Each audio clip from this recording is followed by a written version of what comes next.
Everything you have experienced, everything you have encountered over the course of your life has positioned and prepared you for supernatural elevation. And that time is right now. Nobody can rob you of your destiny, and nobody can steal your star without your participation or you opening the door and giving Satan legal right to it. The Lord reminded me of the story of Joseph. Joseph was 17 years old when the Lord gave him a dream that he was going to be ruler over nations. He shared that dream too prematurely with his brothers. His brothers end up getting jealous, throwing him in the pit, then selling him to the Midianites, then him ending up in Potiphar's house. While in Potiphar's house, he starts to rise in elevation, because the favor of the Lord was still on Joseph no matter where he was.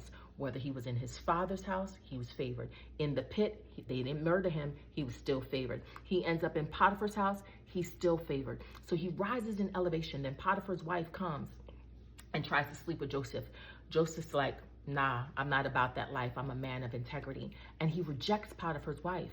As he rejects Potiphar's wife, Potiphar ends up telling a lie, saying that Joseph tried to rape her. So what does Potiphar do? Potiphar takes Joseph and throws him in the prison.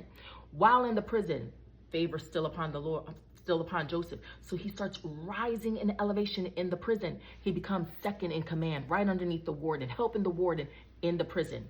Joseph's gifts are activated in the prison. There's a cupbearer and a baker that has these dreams, and they need it interpreted. So they reach out to Joseph. Joseph's able to, interpret the dreams. So the cupbearer ends up getting out of jail and his position being restored in Pharaoh's house. And then the baker is actually murdered, right? So 2 years has passed. This man is in jail for 2 whole years.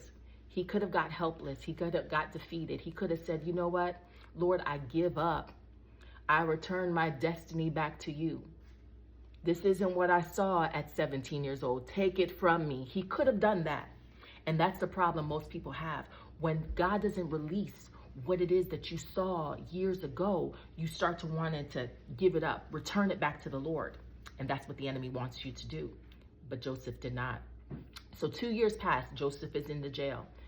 And Pharaoh has a dream. And none of his sorcerers, witches, what do they call, wise men around him had the spirit of the Most High God in them.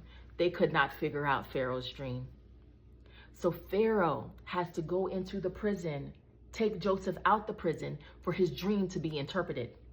As Joseph is given interpretation to Pharaoh's dream, Pharaoh is so impressed. Yes, the oppressor was impressed. So Pharaoh rises up Joseph. So Joseph rises up in command to second in command of all of Egypt. I said second in command of all of Egypt. Then a famine comes, and the same brothers that threw him in the pit had to come begging for food. The moral of the story is, your life has been a divine setup. Joseph was 17 years old when he had the dream, 30 years old when it came to full manifestation. So I want to remind you today that everything that you've been through is working together for your good and God's glory. So you hang on in there in the mighty name of Yeshua.